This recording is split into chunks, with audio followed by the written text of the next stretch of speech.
welcome to our bookshelf this week.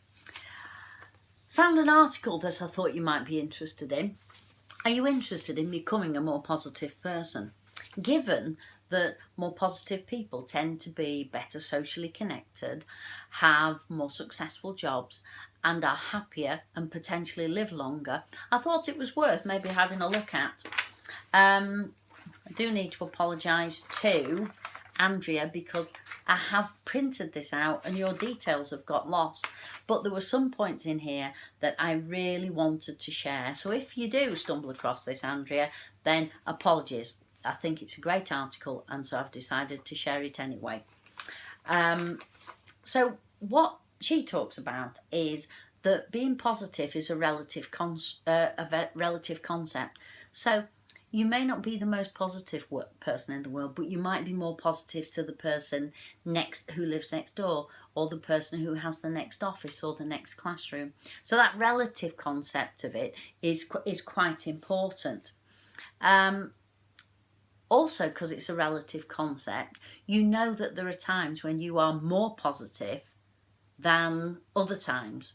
And we can all make that choice of choosing the positive pathway or the negative pathway. And what this is encouraging you to think about is that it is a choice. You can choose the positive spin.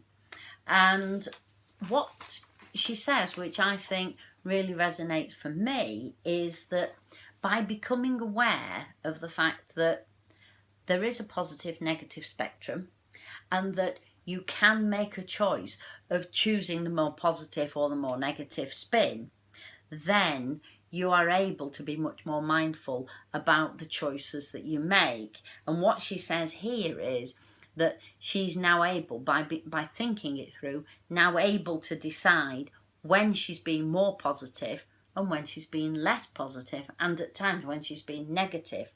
And that awareness is a way of helping us all to make deliberate choices rather than put ourselves onto a default setting. So in a way, the positive negative spectrum and the choice element mean that we can challenge ourselves to optimize the route that we take down.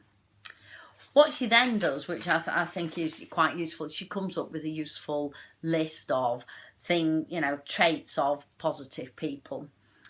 People who are thankful, people who are appreciative of their blessings, people who look for the best in others, people who forgive easily, optimistic people who expect that good things will happen.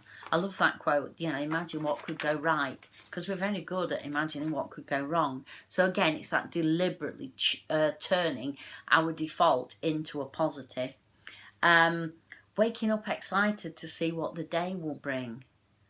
Sometimes we do drag ourselves out of bed, but when we drag ourselves out of bed, we can choose a different thought.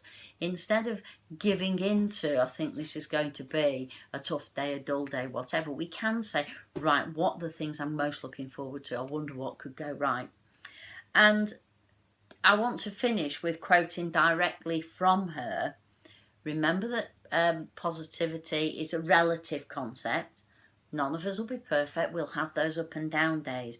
But what she recommends is to keep in mind that every single moment of every single day, you can choose negative thoughts and behaviours or positive thoughts and behaviours. The benefit of trying to challenge ourselves to think more positively, to consciously, mindfully choose to be positive, the benefits are massive. So I hope that has been quite an interesting look into how you can choose and increase your positivity.